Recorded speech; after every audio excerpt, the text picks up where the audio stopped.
안녕하세요. 조현 목사입니다. 우리가 지난 시간에 로마서 9장 말씀을 읽다가 끝났는데요. 오늘은 계속해서 그 9장 말씀을 이어가 보도록 하겠습니다. 9장 6절부터 한번 보겠습니다. 그러나 하나님의 말씀이 폐하여진 것 같지 않도다. 이스라엘에게서 난 그들이 다 이스라엘이 아니요 또한 아브라함의 씨가 다 그의 자녀가 아니라 오직 이삭으로부터 난 자라야 내 씨라 불리리라 하셨으니 곧 육신의 자녀가 하나님의 자녀가 아니요 오직 약속의 자녀가 씨로 여기심을 받았느니라. 약속의 말씀은 이것이니 명년이 때에 내가 이르리니 사라에게 아들이 있으리라 하심이라. 그뿐 아니라 또한 리브가가 우리 조상 이삭 한 사람으로 말미암아 임신하였는데 그 자식들이 아직 나지도 아니하고 무슨 선이나 악을 행하지 아니하던 때에 택하심을 따라 되는 하나님의 뜻이 행위로 말미암지 않고 오직 부르시는 이로 말미암아 서게 하려 하사 리브가에게 이르시되 큰 자가 어린 자를 섬기리라 하셨나니 기록된 바 내가 야곱은 사랑하고 에서는 미워하였다 하심과 같으니라. 아멘. 예. 오늘 이 창세기 로마서 9장 가운데에는 물론 그 창세기 22장 또 창세기에 계속해서 이어지는 아브라함, 이삭, 야곱 이 신앙의 계보가 있잖아요. 사도 바울이 이것들과 더불어서 가장 중요한 신학적인 논술을 하나 하고 있습니다. 그러니까 우리가 반드시 기억해야 될 약속의 씨가 뭐냐 그 말입니다. 약속의 씨. 오늘 우리가 지난 시간에도 말씀드렸습니다만은 지금 바울이 고민하고 있는 것이 유대인이잖아요. 바울도. 근데 하나님께서 유대인들에게 어떤 처분을 내리시는가? 즉 뒤집어 이야기하면 왜 유대인들이 예수 그리스도를 믿지 않는가? 그것 때문에 오늘 내 마음에 고통이 있다. 이게 사도 바울의 근심과 어떤 그 아픔 아닙니까? 눈물이죠. 사도 바울은 여전히 자기 동족을 사랑합니다. 근데 자기 동족이 예수를 그리스도로 받아들이지 않는 것을 볼 때에 오늘 바울의 마음속에 어떤 그 말할 수 없는 안타까움이 있는 겁니다. 그게 9장에서 11장까지 계속 나온다고 말씀을 드렸잖아요. 이 이야기를 좀 한번 해드려 볼까 합니다. 저는 원주에서 산 적이 있었습니다. 군종 목사로 살 때에 원주에서 2005년 한 해를 살았는데요. 그 원주 가면 유명한 산이 있습니다. 치악산. 여러분 치악산 가보셨습니까? 예, 유명하죠. 근데 그 치악산의 원래 이름은 치악산이 아니라 적악산이었다고 합니다. 적악산. 근데 그 적악산이 어떻게 치악산으로 바뀌었는가? 당연히 사연이 있고 이야기가 있겠죠. 옛날에 한 선비가 이제 한양으로 과거를 보러 가는데 아마 묵과를 가는 그 선비였던 모양이죠. 이 적악산을 넘어가는데 막 까치 꿩 비명 소리가 막 들리더랍니다. 그 꿩이 그래 가보니까 그 잔솔밭 밑에 이 꿩이 한 마리 떨어져 있는데 이제 그 구렁이가 그거를 잡아 먹으려고 노리고 있는 거예요. 그러니까 위에서 이제 꿩이 뭐 막 그걸 보고 짖고 있어서 이 선비가 가지고 갔던 이제 활을 묵과를 응시하려고 하는 사람이니까 활을 잘 쐈겠죠. 그래서 그 활을 쏘아서 구렁이를 죽이고 꿩을 살려줬습니다. 이제 날이 저물어서 하룻밤 묵어 가야 되는데 뭐 산안에 뭐가 있겠습니까? 근데 쭉 들어가다 보니까 또 범상치 않은 집이 하나 있었겠죠. 문을 두드리니까 예, 젊은 여인이 하나 나옵니다. 사연을 이야기하고 하룻밤 좀 자야 되겠다. 그래서 뭐, 예, 잘 또 맛있는 저녁밥을 해줘서 먹고 잠이 들었는데, 한밤중에 갑자기 좀 답답해져서 눈을 떠보니까 그 시커먼 구렁이가 자기 몸을 감고 있더라지요. 선비가 그랬답니다. 너 아무리 미물이라지만은 이렇게 죄 없는 선량한 사람을 이렇게 죽여서야 되겠느냐? 그랬더니 그 구렁이 하는 말이 무슨 소리냐? 네가 왜 선량하냐? 네가 오늘 죽인 구렁이가 바로 내 남편이었다. 너는 내 남편을 죽였으니 죽여야겠다. 그래서 이 선비가 이제 빌었지 않겠어요? 한 번만 살려달라고. 그랬더니 구렁이가 하는 말입니다. 그래 네가 그렇게 화를 잘 쏜다니 우리 집 뒤에 보면 큰 종루에 종이 달려 있는데 그 종을 활로 쏘아서 3번 울리면 내가 너를 살려주마. 날이 밝았습니다. 구렁이는 옆에 지켜보고 있고 선비가 이제 활을 가지고 나가서 그 종을 쏘려고 하는데 그 종루에 종이 워낙에 높이 매달려 있어서 첫 번째 쏜 화살은 택도 없이 모자라고 두 번째, 세 번째 쏘았지만은 하나도 맞히지를 못하고 종을 못 울렸죠. 이제 죽었구나 하고 돌아서는데 갑자기 뒤에서 종소리가 땡땡땡 3번 울렸다지 뭡니까? 구렁이는 사라지고 종 밑에 가보니까 꿩 3마리가 죽어 있었다지요. 꿩의 식솔들이. 예, 은혜를 갚은 겁니다. 그래서 그때부터 이 산을 꿩치자를 써서 적악산이 아니라 치악산으로 바꿔 불렀다. 이 전설 따라 삼천리입니다. 무슨 이야기인가? 우리가 은혜 갚은 까치, 은혜 갚은 꿩, 은혜 갚은 동물 이야기가 우리 옛 이야기 속에 많잖아요. 그게 뭡니까? 인과응보, 권선징악입니다. 선한 일을 하면 반드시 복을 받게 돼 있고 나쁜 일을 하면 벌을 받게 돼 있다. 모든 일에는 원인과 결과가 있다. 이런 거 아닙니까? 그러니까 저와 여러분도 세상 일을 할 때에 우리가 무언가 선한 일을 하면 복 받을 것 같고 무언가 나쁜 일을 하면 벌을 받아야, 그리고 마땅히 그래야만 우리의 마음이 좀 편안한, 그것을 세상의 질서고 세계관이라고 합니다. 그러니까 보통 사람들이 가지고 있는 세계관, 저와 여러분도 편하게 받아들이는 세계관이 바로 이 권선징악입니다. 히브리식으로 말하면, 즉 이스라엘 사람들의 생활 양식으로 바꿔 말하면 에르곤과 미스토스죠. 일과 보상입니다.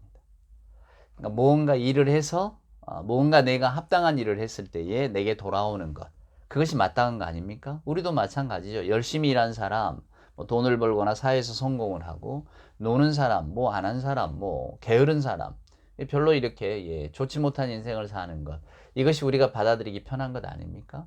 옛적에 이솝우화도 개미와 배짱이 우화에서 보듯이 그런 걸 우리에게 알려주잖아요. 그게 편한 겁니다. 근데 오늘 성경은 정반대 이야기를 하고 있거든요.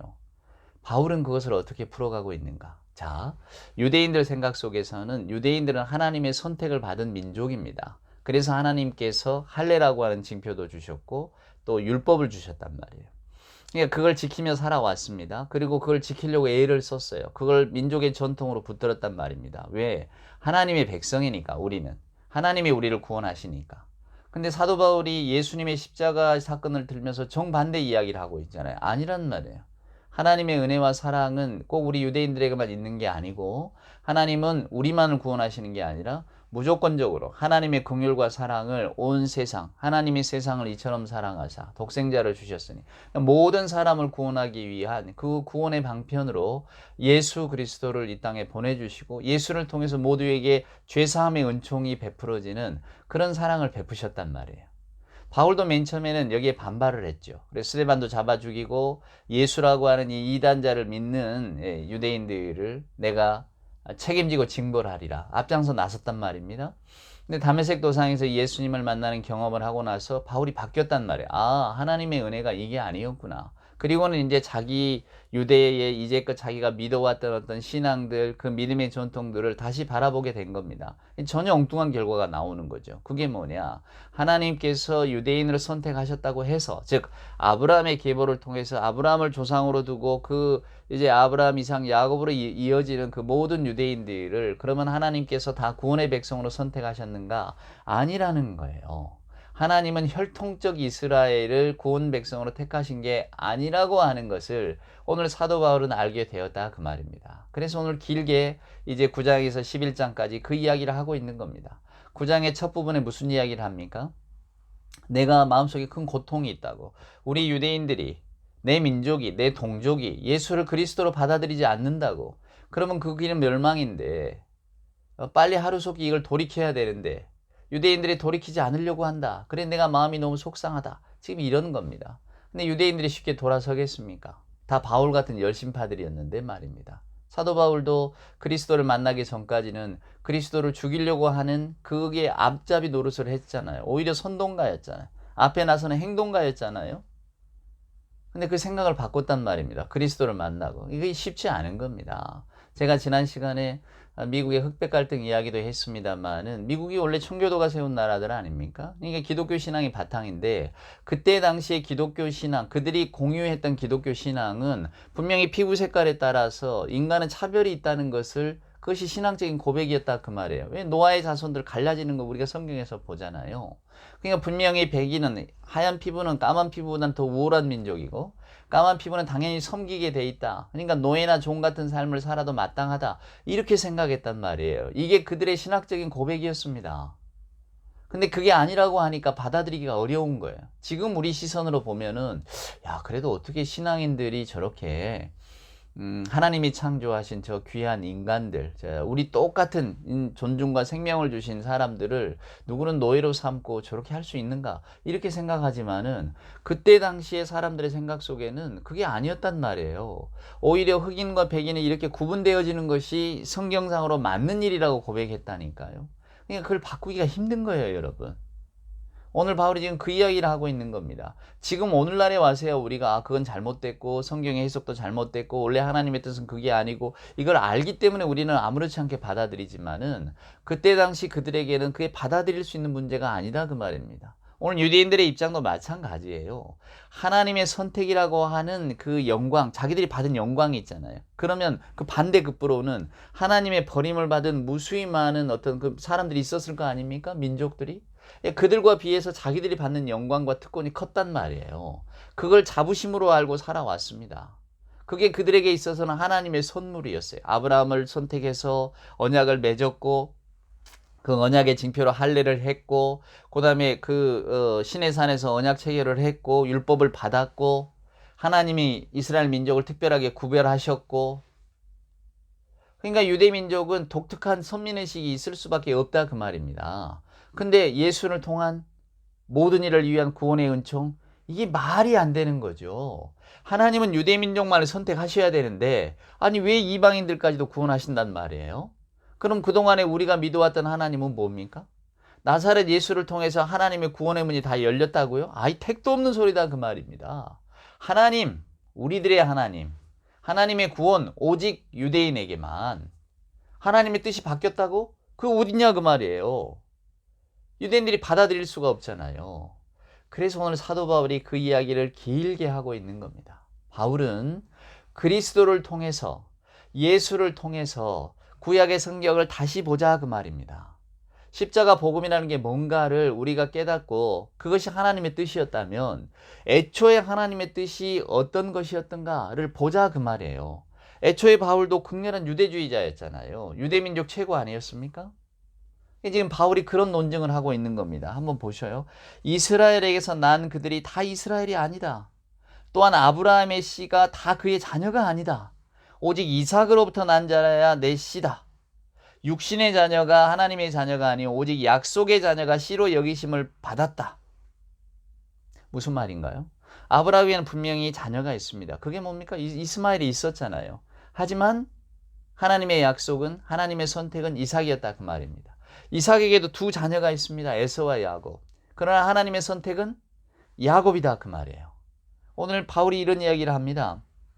11절에 그 자식들이 아직 나지도 아니하고 무슨 선이나 악을 행하지도 아니한 때 택하심을 따라되는 하나님의 뜻이 행위로 말미암지 않고 오직 부르시는 이로 말미암아 서게 하려 하사. 여러분 여기에 기독교 복음의 핵심이 있어요. 우리가 이걸 놓치면 안 됩니다. 사도 바울이 아주 엄청난 신앙 고백을 그리고 신앙의 깨우침을 여기에서 저와 여러분에게 주고 있습니다.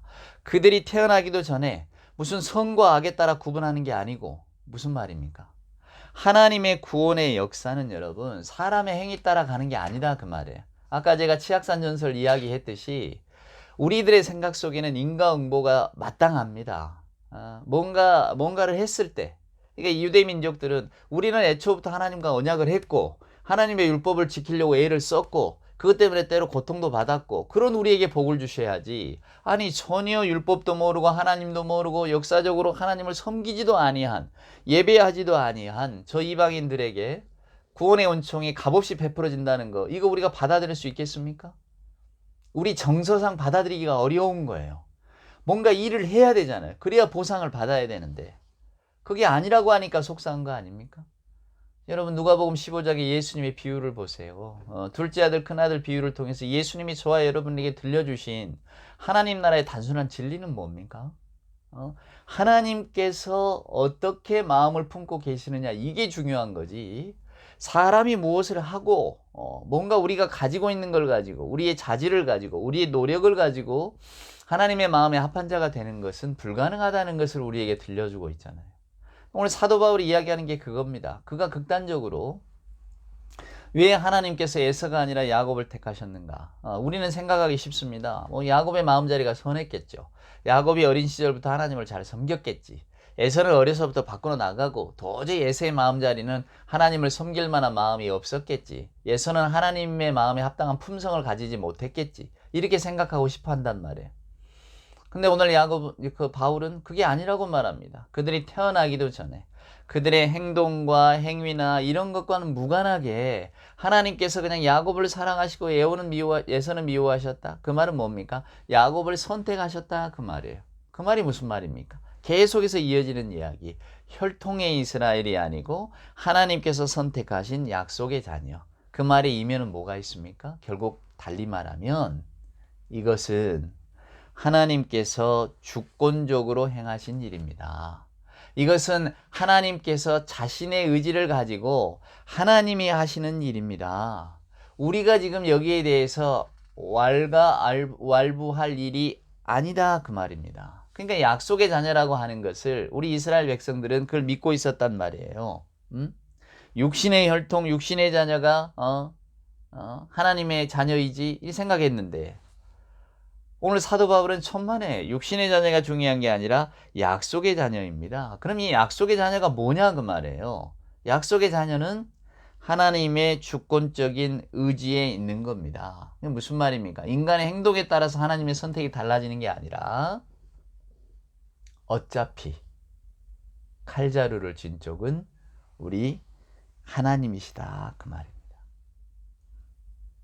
그러니까 육신적으로 그 혈통을 통해서 예수께서 이 땅에 오셨지만은 오히려 그 혈통 가운데도 예수님을 배척하고 안 믿는 사람이 있는데 우리가 생각할 때는 아니 우리가 다 이스라엘 백성인데 다 하나님의 선택된 자녀들인데 이게 어찌된 일인가 이걸 가지고 의문을 가질 수 있겠지만 천만에 원래 하나님의 계획은 혈통적 이스라엘이 중요한 게 아니라 하나님의 약속의 자녀가 되는 것이 중요하다 그 말입니다. 그러니까 이스라엘이라고 하는 하나님의 구원 백성의 정체성은 혈통에 있는 게 아니라 하나님의 선택에 있다 그 말입니다. 그것을 하나님의 주권적 부르심이라고 하죠. 그래서 바울은 로마서 4장에서 아브라함과 사라 또 이삭과 이스마엘 이야기를 하잖아요. 또 갈라디아에서도 이 사라 이야기를 하잖아요. 그게 무엇이냐면 하나님의 선택이라고 하는 것은 하나님의 초월적인 간섭이 없이 태어난 씨, 이스라엘 민족 모두에게 해당하는 게 아니라 하나님의 초월적인 간섭을 통해서 태어난 아들 이삭이잖아요. 그 말은 무슨 이야기냐면 하나님의 주권적인 선택하심이 거기에 있었다 그 말입니다. 오늘 바울이 말하고 싶은 것은 여러분이 유대인이라고 하나님 우리의 하나님이야. 우리만의 하나님이고 하나님은 우리를 사랑하셔. 우리만을 오직 예쁘게 보실 뿐이야 라고 하는 생각은 다 잘못됐다는 이야기를 하는 거예요. 옛날에 내가 어땠고 우리가 뭐 그런 이야기 하잖아요. 왕년에 어떻고 나 때는 말이야 그러면서 무슨 이야기 하잖아요. 그런데 여러분 오늘 바울은 그게 다 쓸데없다는 겁니다. 오늘 예수를 그리스도로 고백하고 오늘 십자가에 달리신 예수를 믿고 그 예수를 만나서 삶이 달라지는 사람, 그 예수를 진정으로 나의 구주로 고백하는 사람, 물론 이것 역시도 성령의 역할이 없이는 안 되는 거지만 성령에 따라서 예수를 그리스도로 고백하면서 우리들의 삶을 그리스도 안에서 다시 재정립하려고 애쓰는 사람, 이것이 말로 구원 백성의 표징이라고 하는 이야기를 바울은 하고 싶은 거예요. 혈통의 이스라엘이 아니다. 우리가 가지고 있는 육신의 어떤 것들은 아무 의미가 없다. 하나님의 자녀라고 하는 것은 약속을 따라 성령 따라 오는 것이다. 하나님의 선택함을 입은 자가 진정한 씨다라고 하는 것을 말하고 싶은 거예요. 근데 그 하나님의 선택은 누구에게서 오느냐? 하나님의 주권적인 의지에 따라서 온다 그 말이에요. 그래서 여러분 이어지는 말씀을 보면 그런즉 우리가 무슨 말을 하리요? 하나님께 불의가 있느냐? 그럴 수 없느니라. 그래서 우리가 말할 수 있잖아요. 아니 모든 그럼 다 하나님 마음이시라면 왜 우리에게 율법도 주시고 우리로 하여금 할례도 받게 하시고 그런 쇼를 왜 하셨습니까? 하나님 어차피 마음대로 하실 건데 왜 우리에게 그렇게 뭔가를 하라고 명하셔놓고 결국은 그것 따라서 우리를 구원하실 것도 아니면서 어차피 하나님 마음대로 하실 거면서 왜 도대체 우리에게 이런 것들을 부여하셨고 우리로 하여금 마치 하나님의 자녀인 것처럼 특권의식을 갖고 생활하게 하셨습니까? 물을 수 있지 않겠어요? 하나님 그럼 뜻이 바뀐 겁니까?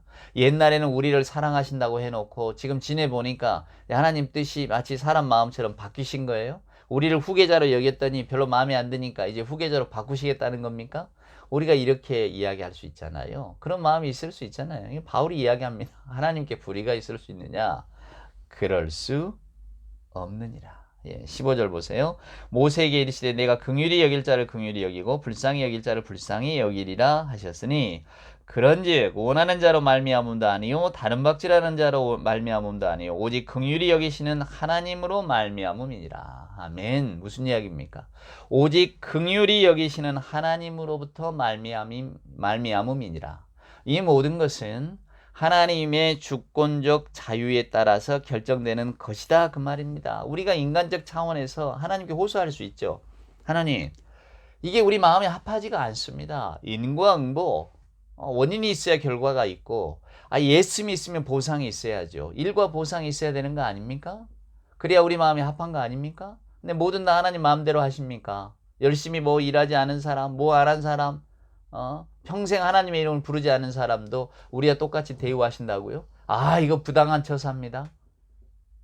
인간의 마음은 이럴 수 있죠. 근데 사도 바울은 오늘 분명하게 말씀해서 이야기합니다. 원하는 자로 말미암음도 아니고 다른 박질하는 자로 말미암음도 아니고 내가 그걸 간절히 원한다고 해서 내가 하나님의 자녀가 되겠습니다. 원한다고 해서 되는 것도 아니고 하나님의 자녀가 되기 위해서 뭔가를 막 열심히 일하고 다른 박질한다고 해서 된 것도 아니고 무엇 때문에? 오직 하나님으로부터 긍휼히 여기시는 하나님으로부터 말미암음이니라.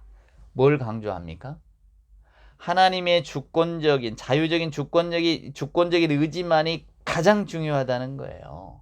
하나님의 뜻이 중요하고 하나님의 의지가 중요한데 그 하나님의 의지가 강력하게 드러난 예수 그리스도의 십자가 사건을 보면 하나님은 예수를 그리스도로 받아들이는 사람에게 구원의 은총을 베푸시기로 작정하셨다 그 말이에요. 그러니 이제는 예수를 믿어야 된다. 예수를 믿으면 된다. 이제 우리가 그동안의 금과 옥조처럼 여겼던 율법의 전통보다 먼저 되는 것이 있으니 그리스도를 통해서 드러난 하나님의 은총 가운데 우리가 아멘하고 들어가는 일뿐이다. 하나님이 우리를 구원하시겠다고 했던 그 은총의 어떤 베푸심에 우리가 감격하면서 그것을 아멘으로 받아들이고 예수를 그리스도로 고백하면 된다 이 말입니다. 하나님의 주권이 우리를 그렇게 만들 것이니까. 그러니까 오늘 유대인들에게도 여러분 이상하다. 하나님은 우리의 하나님인데 왜 이방인들의 하나님 또 이방인에까지 구원의 어떤 그 은총이 베풀어진다고 할까? 여기에 대해서 의심 갖지 말라는 거예요. 오늘 여러분 로마 교회 안에도 유대인들이 있고 비유대인들이 있다고 했잖아요. 근데 유대인들이 갖고 있던 생각은 대부분 하나님은 우리의 하나님이니까. 비록 로마라고 하는 독특한 어떤 그 특수한 상황 속에서 그 교회 안에 유대인 비유대인이 모여 있지만은 오늘 유대인들의 마음 속에는 비유대인들을 한 형제로 받아들일 수 있을까? 예수라고 하는 이름 따라서 그 벽을 넘어설 수 있을까? 사랑하는 여러분, 이 벽의 이미지가 굉장히 중요합니다. 사람과 사람 사이는 벽으로 가르는 거예요. 계층을 가르는 겁니다. 유대인과 비유대인 벽이 있었단 말입니다. 근데 벽을 타 넘는 거잖아요. 누가? 그리스도께서. 벽이 허물어지는 겁니다. 미래를 그린 영화들을 보세요. 다 벽에 대한 이야기를 합니다. 우리들의 세계는 벽 위에 건설되어 있다. 그게 블레이드 러너 2046이었나요? 제가 그 영화를 보면서 아주 그 깊은 통찰에 무릎을 친 적이 있는데 우리들의 세계가 벽으로 이루어졌다 그 말입니다. 세계는 벽 위에 있다. 이쪽과 저쪽, 인간과 뭐 비인간 뭐 이런 건데 오늘 유대인들의 세계도 마찬가지입니다. 인간과 비인간 나눠줬잖아요. 근데 예수께서 이미 그걸 허무셨다 그 말에 그게 하나님의 주권적인 의지라고. 사도 바울이 이제 그런 것으로 여러분 연연하지 말라고. 우리 조상이 아브라함이었다 말하지 말라고. 여러분 요한복음 4장에서 예수님께서 수가성 그 여인에게 분명히 말씀하셨잖아요. 야곱보다 위대한가 네가 말이야. 이 여자가 물어보잖아요. 여기가 지금 어떤 우물이고 우리가 누구의 혈통인데 예수께서 말하잖아요. 영과 진리로 예배하는 곳. 바로 그곳에 이제는 믿음의 핵심이 있다고. 누구냐가 중요한 게 아니다 그 말입니다. 여러분도 오늘 이 말씀 속에서 좀 자유함을 얻으십시오. 하나님의 주권적인 의지가 모든 걸 결정한다고 하니까 우리가 수동적인 인간이 된 것 같으십니까? 아닙니다. 바울은 하나님과 우리가 얼마나 다른가를 말하고 있을 뿐이에요. 이 모든 구원 계획 속에 모든 것은 하나님이 만들어 가신 것이지 인간이 뭘 가지고 하나님께 요구하거나 또 우리의 마음에 합하도록 하나님이 해주세요 이게 아닙니다. 그래서 9장 그 나머지 구절을 보면 토기장의 비유를 들어요. 하나님이 토기장이신데 하나님이 그릇을 마음대로 빚으시는데 그릇이 나를 왜 이렇게 빚었느냐고 말할 수 있느냐? 그럴 수 없다는 거예요. 아주 단순 명쾌한 비유를 들고 있습니다. 오늘 결국 9장에서 바울이 이야기하고자 하는 것은 이 모든 일은 즉 예수 그리스도를 통한 구원의 은총은 하나님의 주권적인 의지에 따라 이루어진 것이니 이제 우리는 아멘하고 예수를 그리스도로 고백하면 된다고, 더 이상 혈통운운하지 말라고, 뭘 가졌다고 내가 지금 가지고 있는 게 뭐라고 그걸 이렇게 앞세우지 말라고, 그리스도보다 그 이야기를 하고 있는 겁니다. 오늘도 저와 여러분은 하나님의 주권적인 의지에 관해서 오늘 바울의 엄명을 들었습니다. 그리스도의 십자가 사건 다 하나님의 주권적인 의지 가운데 이루어진 일임을 봅니다. 우리는 하나님의 구원 사건은 아멘으로 받아들일 일이지 우리가 우리의 마음에 합하도록 우리가 이해될 수 있도록 해달라고 요구할 수 있는 게 아니라는 것을 오늘 이 로마서 9장을 통해 배우게 됩니다. 여러분, 그 다음 이야기는 또 이어가면서 하겠습니다. 하나님의 주권적인 의지를 깊이 묵상하는 우리가 될 수 있기를 소망합니다.